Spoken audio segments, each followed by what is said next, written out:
Hello, welcome to the Content Mavericks, where we discuss everything around the world of content and the business of content creation. Bit of a different format this one. It's just me and Jay this time, and we're just going to chat all things content, what's going on in the world of content.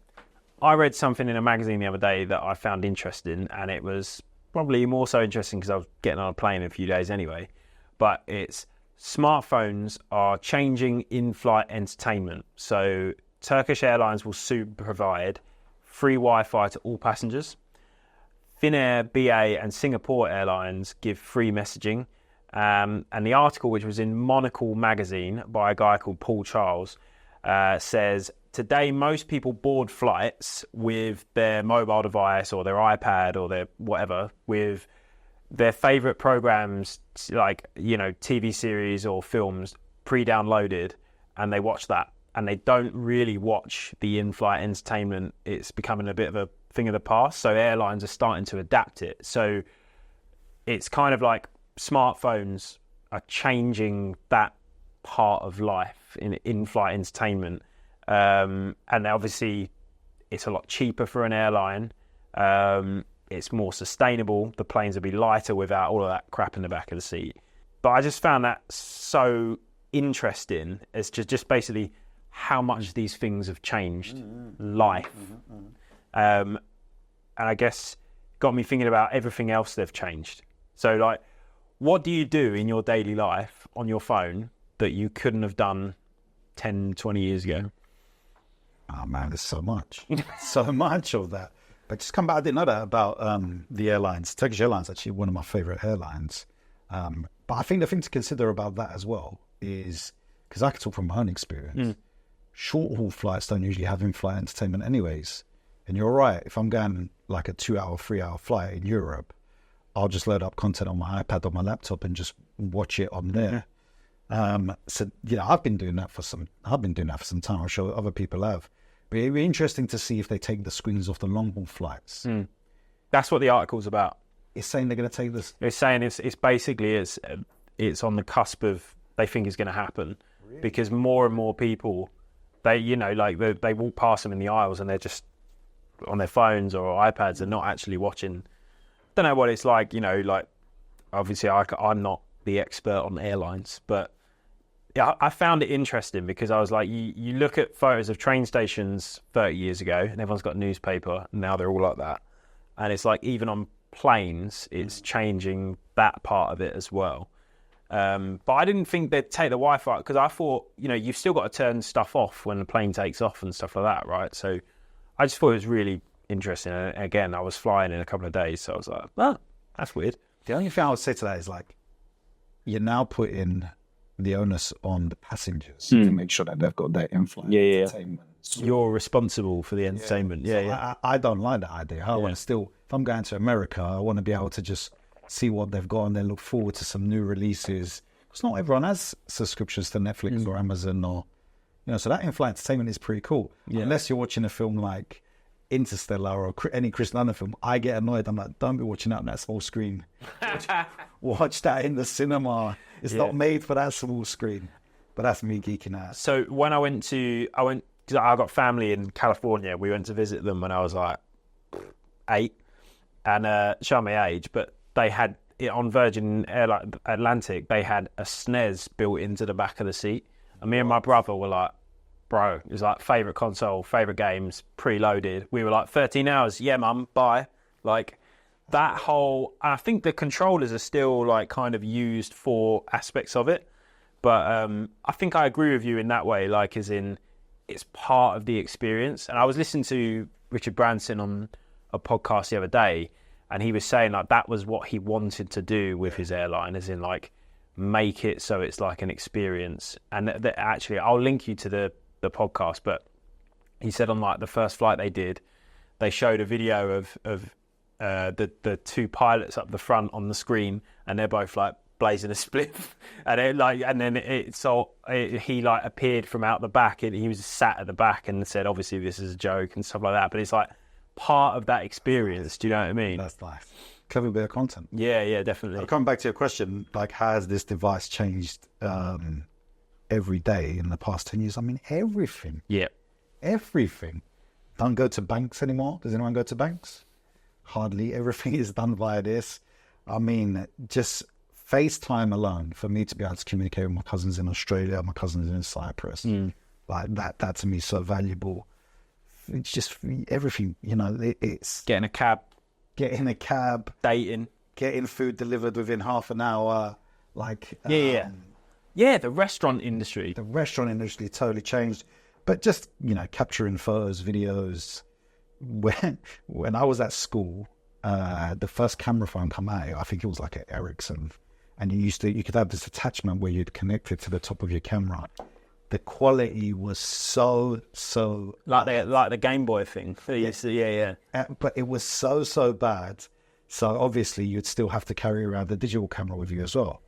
Nowadays, who do you see that carries around a digital camera or a little mini DV cam? Like those little, it's all gone because of this. Yeah. You know, they're just some little ways. Man, banks. That I actually didn't think about that. Like the days where you couldn't do a transaction without pulling out your card reader, or even going back further, going into a bank and like organising it, like Virus money, yeah. Stone Age, like shit. Like I couldn't do that. And I still think some of the biggest banks are behind banks like, not an ad, but like, you know, like Starlist and Revolut.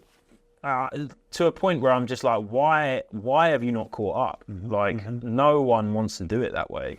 But I think if you think about the best apps, majority of them are service, like centered around, does this make our life easier? Is there utility here? It's, am I solving a problem? Yeah. Uber solved that problem. Getting a cab from a cab station was long. You had to call them up. It'd be like, oh yeah, they can come in about 15 minutes. Then it'd be a case of, you got paid in cash, so you got to have the exact amount of cash. You wouldn't know the safety of that driver. You wouldn't know when they're arriving. You wouldn't know what car they're in. Like, just the whole system has been improved. Yeah. You know, and there's countless cases of how this tech has done that. Disruption for the better of everything. Yeah. Yeah, agreed. There's casualties in that changing, but as you say, it makes life easier, I guess. Yeah. And I believe the best apps have that utility. Even something like Instagram, like let's talk about Instagram, right? Instagram made it easy for people to color correct photos. To become photographers. To put out nice content. You know, that wasn't a utility that people could do before. And that's how it started off. Yeah. At TikTok, there's a recent example of it where it's like, that's made people video editors. Yep. To be able to put a music track, to put a voiceover, to do cool jump cut edits, to put captions.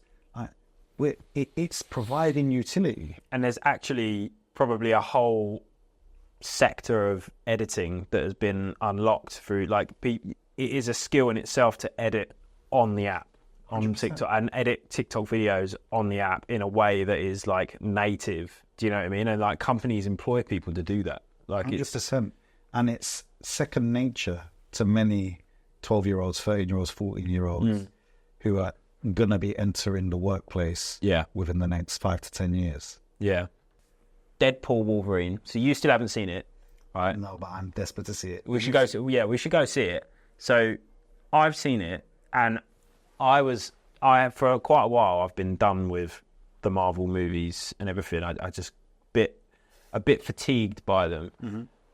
This film is so good because it plays into that. It plays into how just bullshit they've got and takes the piss out of them. What, it's worked that into the narrative? Yeah. As in, he literally stops sometimes and looks at the camera and goes, "Can we just stop with all the multiverse stuff?" Like, but the whole film is obviously about that, because how would they bring him back? But like, you got to see it. But what I wanted to chat about is the fact that I watched all of the trailers for that film for the first time. As in, the first time I saw any of the trailers was on LinkedIn. Was on Ryan Reynolds' LinkedIn. Really? Yeah. How bizarre is that? Like, and I think for people in our game, you think, oh, everyone's posting content on LinkedIn. There's loads of creators on LinkedIn.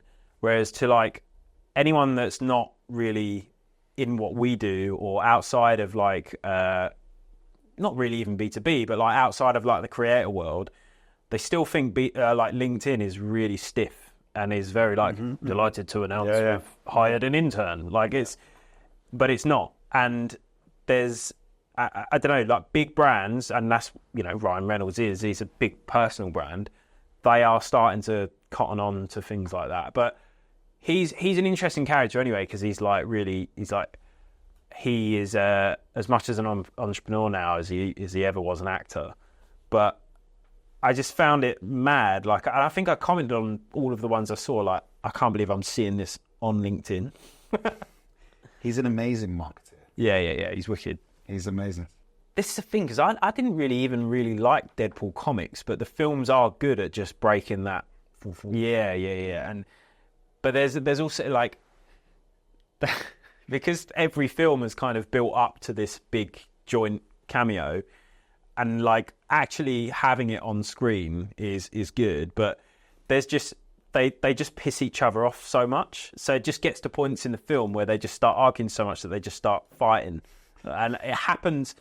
Every time it happens, it's funny, but it happens like 3 or 4 times, and by the end of it, I went to the cinema on my own, like a fucking dad act, but I was actually laughing like my head off at it, because there's this bit in a car where they just get so pissed off and they just start fucking trying to kill each other. He's one of my favourite ones. And even Wolverine himself, like the last Logan film, I loved that. Yeah, see, I thought it was good, but I don't know. Everyone was like, it's the best film ever, but I don't know. I liked Days of Future Past and The Wolverine, which is the film that come out after Wolverine Origins, which was a bit of a piece of shit. I don't know if I've seen that. The Wolverine it's about he goes to Japan and loses part of his powers. It's brilliant. Like, and everyone's going on about the nick he's in this film, but in that, I feel like he looks bigger in that film, but like in this film, he's just really like toned, isn't he? But yeah, he is. I don't want them to ever do another like load of X-Men films where they get someone else to do him. Like, yeah, what's the point? It just can't. It's like if they got someone other than Daniel Radcliffe to do Harry Potter. There's no need. Yeah. There's no need. There's no need. But that doesn't stop like film studios. But no, yeah, he is Wolverine at this point, isn't he? So just going back to LinkedIn, I just want to try and work this in, because what I was trying to say is LinkedIn actually has a content drought. So for us, because we're in the game of like creators and, you know, marketers and stuff like that, it looks like there's loads of people posting on LinkedIn, but 99% of LinkedIn members or users, they don't post content. Is that true? Yeah. So it might be different now, but I think as of last year, that stat was true. That seems like a ridiculously high number of inactivity. Yeah, so that is why I think the algorithm is so generous, because they're trying to encourage more people to post. And it's very, very similar to back in the day of Facebook organic reach. It feels that, actually. Yeah. Like that. And then, but the thing is, what happens is they obviously it gets like it treats you with that, and then it drops, and it's like, okay, now you got to pay for it. Yeah. Like, do you know what I mean? Yeah. So I feel like that's going to happen as well. So there's not a lot of time left, and there's a big creator I follow called Richard van der Blom, and he posts, if I've got that name wrong, I'll shoot myself. He posts loads of like LinkedIn breakdown content, and he's like, it's already starting to drop, so maybe that, you know, that's already happening, if you know what I mean. But what, from your expertise, and when you see these platforms organic reach start to slow down, what's your approach? Like my approach would be, we just have to try and make better content. Yep. Is that the same? Yeah. Is that the same thing you would advise? Yeah. Got to double down on what's working. Make sure you're still being consistent with what you're delivering and how. And I mean, it's cliche, but the only constant is change. There's nothing truer in social media, because the platforms are constantly learning about how to retain people's attention. TikTok has sped everything up. Like, it has changed social media completely. So I've been reading Gary Vee's latest book, and he talks about the 3 different styles of algorithm. So like the old style, Twitter chronological, as this was posted first, so you see it, and then it goes down. That was like the kind of first one. And then Facebook's, he calls it the edge graft, where if your post gets 40 likes in 5 minutes, it's going to show it to more people, and then it'll show it to more people, and this, that, the other. Whereas TikTok has changed everything to more of like based on interest. Yeah. So you could have 10 followers, but if you post something that's relevant and ticks the boxes of the people that consumes that style of content, TikTok will suggest it to that person.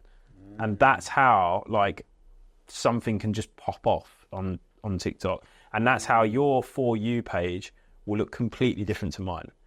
And that is the aspect that all the big platforms are rushing to try and replicate.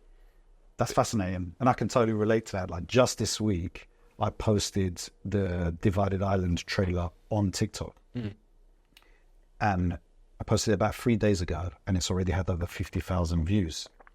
Now, the exact same piece of content is posted on the Divided Island Instagram account, and it's been on there since July, and it's only had 50,000 views. Right. July's like 3 months. Yeah. So TikTok has got the same number of views within 3 days as that bit of content on Instagram has had over 3 months. So explain the difference again in the algorithm so I understand. So in Instagram, you post a reel. Is that being delivered more to your followers? Whereas on TikTok, if you post that same reel, you take it and you post it on TikTok, that's being delivered based on the hashtags more? No. So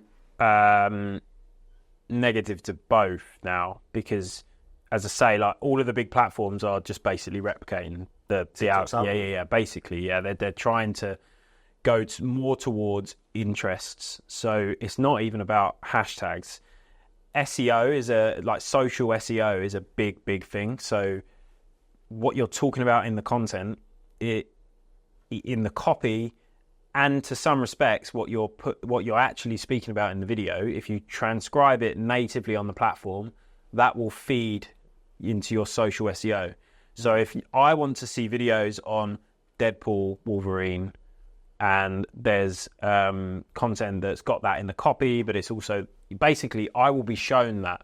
And don't forget, these platforms, in quite a scary way, most of the time, they are learning about what you do. And I think I was having a chat with someone the other day who they do like IP law, and he said to me, we were talking about the fact that no one actually reads the terms and conditions of these big platforms.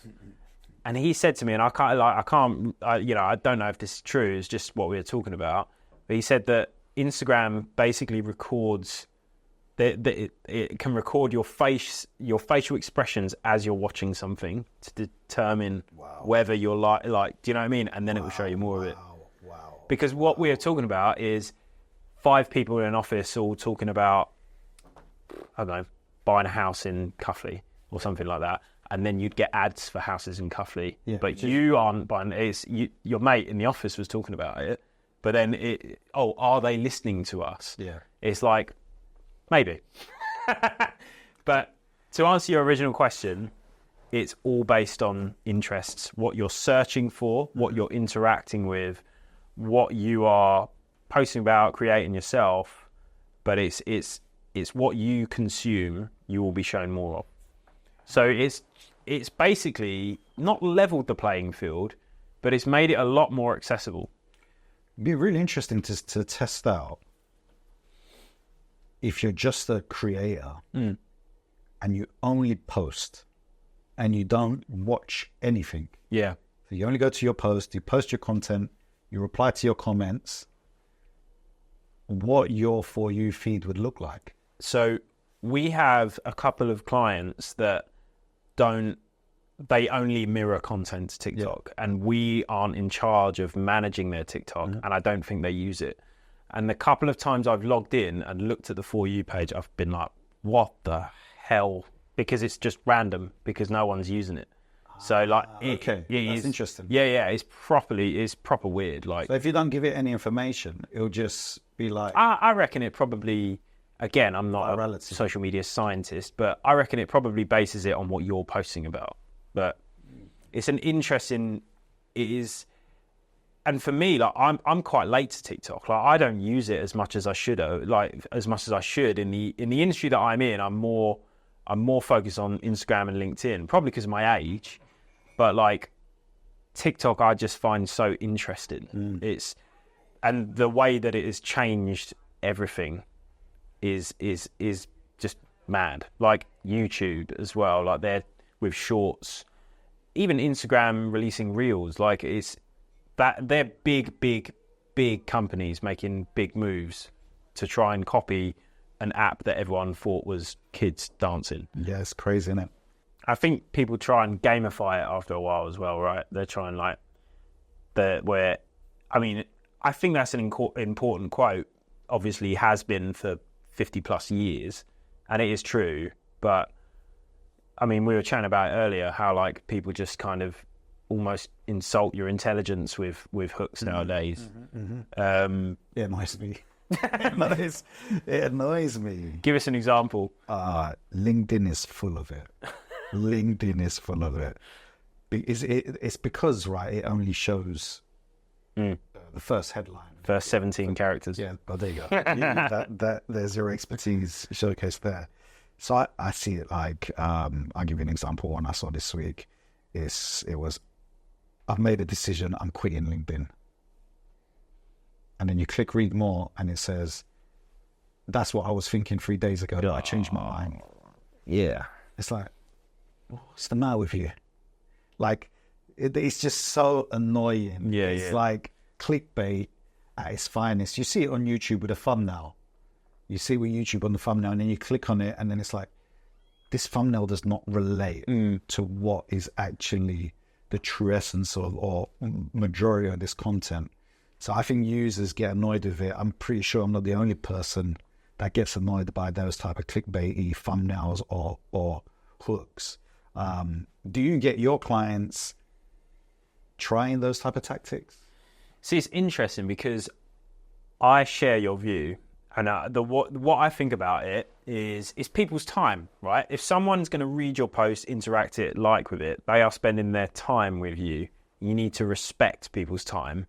And I feel like when you do something like, I just sold my dog. Joking, no, I didn't. Like it's a ridiculous example, but you're wasting people's time, or you're not delivering on what you set the hook up to do, and it's kind of as I said earlier, it's like insulting someone's intelligence, and people never forget anyone who wasted their time. Do you know what I mean? So that's.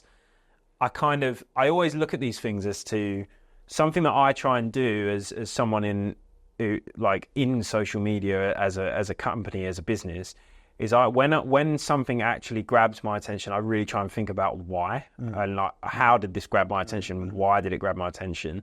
And sometimes if it's like a bollocky bit of content like that, I do kind of, it like pisses me off, but I'm like, okay, but why? What made me click on it? Do you know what I mean? And there's aspects of, we would try some things for that, but it's always credible, and it's never the route of we're going to insult your following in order to get clicks, because you're wasting. You're not just wasting, you're burning the clicks. It's like burning leads, really, isn't it?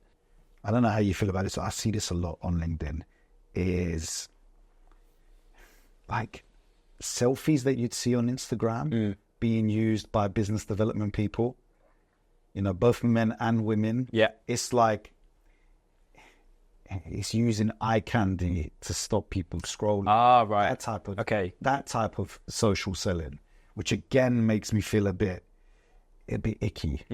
I think it is really, yeah, I know where you're coming from. It's difficult because selfies grab attention and they work the way they do. There's psychological reason as to associate what they're talking about with the person's face, basically. So the more you see the two together, it's doing that. But again, people gamify it for that top level, top of funnel kind of eyeballs and likes and stuff like that. And yeah, you know, I didn't quite realize what you were saying at first, but I know what you're saying now. It's like people that are good looking, they utilize it. Yeah, but the way I see it, and it just feels weird when I say icky, is you'll see someone like having a holiday shot. Yeah. So obviously they're on holiday, they've dressed up, they're about to go out for dinner, they've taken a photo, and then they're using that photo to talk about something business related. Yeah, no, that's a no-no. Yeah. But it's so common. Yeah. It's so common.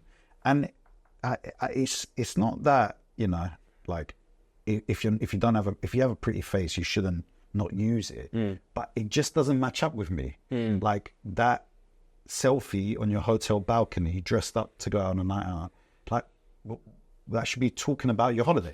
I'd rather you be talking about your holiday. Yeah. No, I get you now. Then using that to talk about spreadsheets. Like here's my favorite CRM, and here's me and my babe going out. It just it's I find it strange. Yeah. I find it a bit strange. It is strange. You wouldn't like. I always think of LinkedIn as it's a networking event online all day, every day, right? If you're gamifying, if you're doing that to win engagement, but not thinking about how it actually paints you professionally, I don't think you're doing yourself any favors. So that's always at the core of what we do. Of like, the worst bit about this, we look at the analytics at the end of a month for a client and be like, cool, okay, that really important post, that one, this, that, oh, right, the selfie outperformed them all. So, do you know what I mean? You can't argue with it sometimes, but it has. You're right. Like holiday, I didn't think of it that way. Like it has to make sense. By the way, we tested a load of content on all platforms, and basically the one of the main learnings I got that if Jay is on the thumbnail, the video gets watched, whereas if my mug is on it, no. Don't making me sweat. No. But there was a video where we're talking about AI and your views on AI. So I found this as a post by a guy called Kaiser Abbas on LinkedIn. Apologies if I'm pronouncing that the wrong way. AI scams just got real.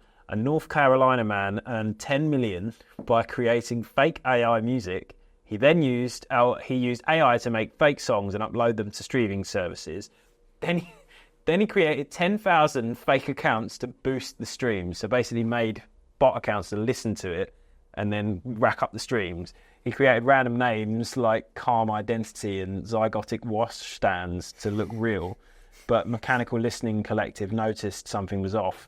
They found billions of fake streams linked to him. Now he could face 20 years in prison for each crime. Whoa.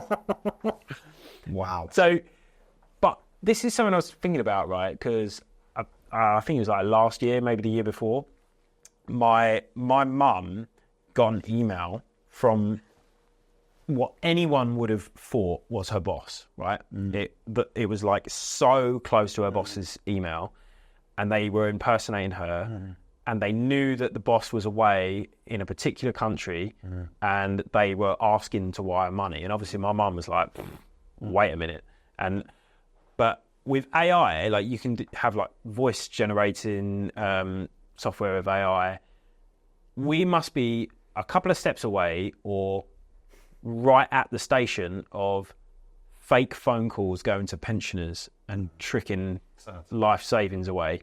And I swear I've seen like fake Andrew Huberman, him like vouching for things that I'm like, he wouldn't vouch for that. Do you know what I mean? Like, it's just a crazy. When I saw that earlier, I was like, oh my, looks quite funny and quite smart. But the fact that that is possible just with like, basically, it's a really fast Google, really, isn't it? Yeah. It's just like, I want this. There it is. Do you know what I mean? But yeah, I was just wondering what you thought about that. Look, I'm quite sunny side, that optimistic person, right? So where there's AI technology coming that can help scam people, I believe and I hope that there's cybersecurity AI that's going to spot this Yeah. and protect it at the same way. So like something spotted that this was off with the streams. Same. So hopefully the technology AI wise can develop to protect those vulnerable from being scammed for, it can, as more money is hopefully being pumped into protecting people through AI progressing and hopefully scamming it. Yeah. But that, with any tech, it's always going to be used for good and bad. That's something that you can't really change. Yeah. I guess that is the biggest fear around it's like the cybersecurity race with AI. It's massive. Yeah, definitely. And I mean, if you think about, I've seen loads of memes where it's like, AI is going to change our lives, or AI is going to take over the world. And then there was that, how many R's are in strawberry, and it gets it wrong, or like it's just basically helping us all write social media posts. But the benefits or changes, I don't want to endorse it or not, but like the changes to like customer service, so like chatbots, and like you say, cybersecurity. I feel like we're only at like the cusp of what it can do. I just feel like sometimes calling it artificial intelligence is a bit misleading, because it's more comfortable with the LLM, large language model, that kind of thing, because it can't think. It's just it needs to be prompted. Yeah. So on a completely different note, let's talk about hobbies. Do you have any? I'm terrible. I'm terrible with my hobbies, to be honest. My hobbies are mostly film and business related. So, if I'm watching a documentary or a film, I'm dissecting it from a producer, director, creative point of view. That's my type of hobbies. Actually, I do switch off a lot with sport. So, I like watching football. I like watching boxing. Like doing a bit of boxing. Their hobbies and mine, and barbecuing, man. I'm Turkish Cypriot. We love to barbecue. So my Sundays are mostly full of, prepping some meat, getting it on the barbie, getting the family around, and spending good quality time with them. Sounds amazing. Yeah, sounds stereotypical, but that's mostly how I spend my time. I know you're a bit of a runner, but you want to talk about that, or is there anything else? It's like I relate to that, because it's the being terrible at hobbies and self-care and everything like that. Because if I think about it, when I run, all I do is listen to audio books about business or podcasts about, there's somewhere down the line a link to, I could use this in the business, or I use it to switch off, and then that's where I'll have like an idea or something like that. So yeah, I like running. I like being like, physically fit in general. I think I get it from my dad, and my brother's the same. My dad was always like, he collected things. So he's like always like drawing or painting. I don't really do any of that anymore. But I used to play guitar. You was in a band? Yeah. I was in a band. We did all that whole thing. I haven't picked up a guitar in years, which is quite sad, really. But I think a lot of that was being a music producer full time for a few years. Because it just changed to the point where when I got home, the last thing I wanted to do was listen to music.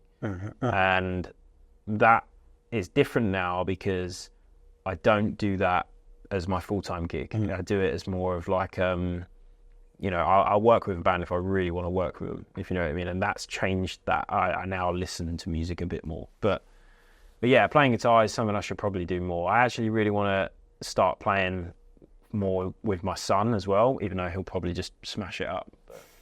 That's nice. But yeah, I guess being a dad as well it's not a hobby. It's but it's like something that I'm just constantly learning about and trying to get better at. So same. Yeah. Do you ever miss being on stage? Yeah, I missed the half an hour that we used to play every night. Not fucking anything. No, that's bollocks. I do miss. I miss a lot about it, but with the music that we played, there's a time limit on it anyway. You can't do it when you're old, like it's just not Or would cool. that change? Like, would you adapt the music that you played and say, like, like a few times a year, I'd love to get on stage again? Oh yeah, like it was sad circumstances, but like one of our friends who run a venue in Leytonstone, he passed away, and like we got asked to do a gig, like reform and do that one gig, and we did that, and like practicing for it and like doing like playing the show, it was like amazing fun, but then afterwards you just like, Not bad.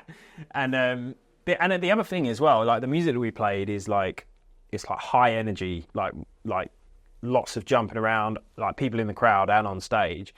Like I was so like fit in that band, and then when we did it in 2021, I was not. So like afterwards, I was like, I'm shot to pieces. But yeah, in that genre, you find a lot of the bands that kind of do it successfully, and they do it for a long time.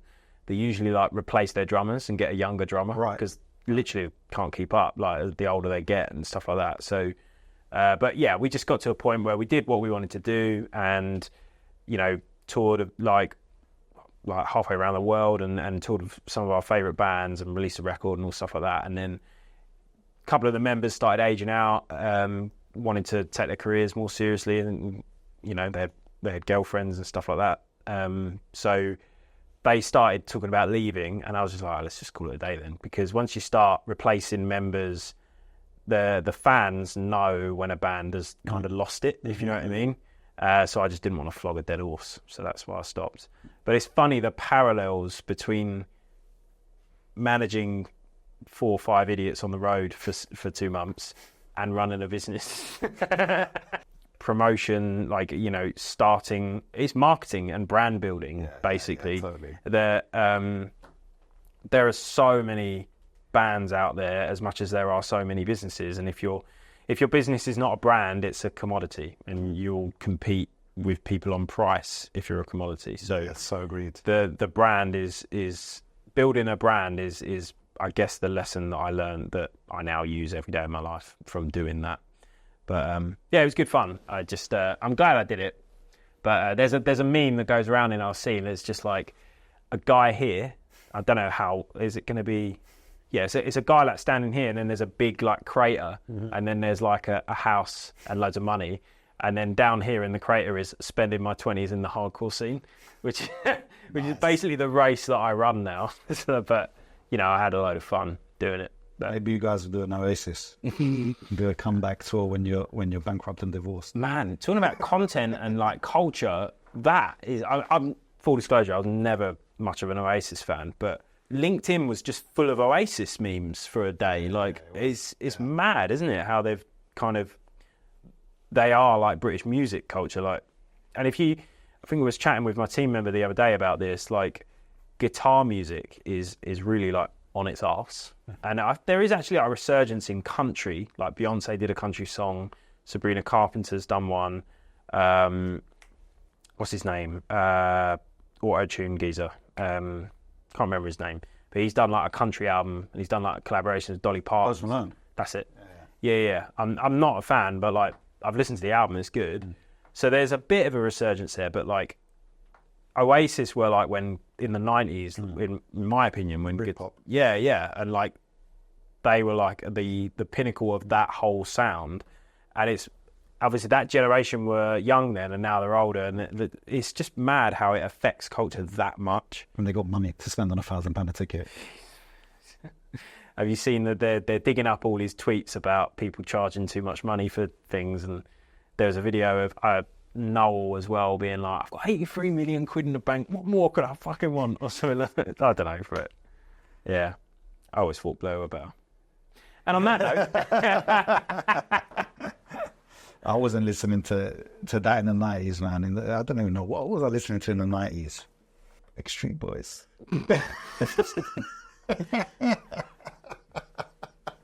NSYNC. Yeah? Actually in the 90s. I'm being honest here. Yeah. Backstreet Boys, NSYNC. See, I'm not going to pretend like I was like fully into my 90s music. I started listening to music properly like early noughties, late 90s. So I was more into like hip hop, new metal, punk stuff. And then as I got older, I kind of found more of a liking to that early 90s stuff. Yeah, same. Yeah. But that was when I was older. And I think it's because I remember my parents listening to it. Yeah. And I remember it being on the radio when I was a kid. Yeah, but when you was a kid, what was you listening to? Well, you didn't. You just probably didn't. Probably this. Yeah, exactly. Spice Girls. Yeah. There you go. Man, another album that's untouchable. That Dido record. Yeah. Well, we must have been a teenager though with that, because I was Probably. a teenager, I think. Yeah. Yeah. But at primary school, all I remember is Backstreet Boys, NSYNC, Spice Girls. I don't really remember anything that wasn't pop. Yeah. And then you become a teenager, and then you're like, it all changes. Yeah. Yeah. From Backstreet Boys to Eminem. Eminem. Tupac. I don't know. Oh, well, I've still got an uncle. My uncle, or like basically my parents were like, don't listen to Eminem. There's stuff on the news about it not being right for kids. And my uncle was like, get in the car, full volume, all the swear words. It's amazing. Sounds like a good uncle. So thanks for listening or watching this episode of the Content Mavericks. Your attention means a lot to us, so we're glad that you spent it with us.